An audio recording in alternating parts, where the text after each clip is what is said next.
আবারও নতুন রূপে আসতে চলেছে জনপ্রিয় ধারাবাহিক কিরণমালা। কিরণমালা স্টার জলসার এক সময়ের অন্যতম জনপ্রিয় ধারাবাহিক। রূপকথার গল্প হওয়ার কারণে ধারাবাহিকটি শুরু থেকেই দর্শক মহলে তুমুল উত্তেজনা সৃষ্টি করে। ছোট থেকে বড় সবার প্রিয় হয়ে ওঠে কিরণমালা। এই ধারাবাহিকে মুখ্য চরিত্রে অভিনয় করেছিলেন জনপ্রিয় অভিনেত্রী রুকমা রায়। ধারাবাহিকটি সম্প্রচার হতো সুরিন্দর ফিল্মস প্রোডাকশন হাউজের প্রযোজনায়। বেশ অনেকবার বেঙ্গল টপার হয়েছে এই ধারাবাহিক। কিরণমালা শেষ হয়ে গেলেও জনপ্রিয়তা একটুও কমেনি, তাই স্টার জলসা এই ধারাবাহিকটিকে বেশ অনেকবার রিপিট টেলিকাস্ট করে, তবে অল্প কিছু এপিসোড দেখিয়ে বন্ধ করে দেওয়া হয়। এছাড়াও জলসা মুভিসের পর্দায় সম্প্রচার হয়েছে কিরণমালা।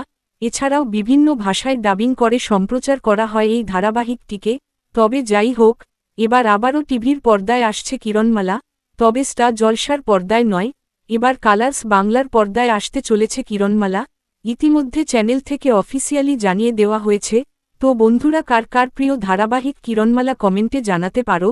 বাংলা বিনোদন জগতের সকল আপডেট পেতে চ্যানেলটি সাবস্ক্রাইব করুন। ধন্যবাদ।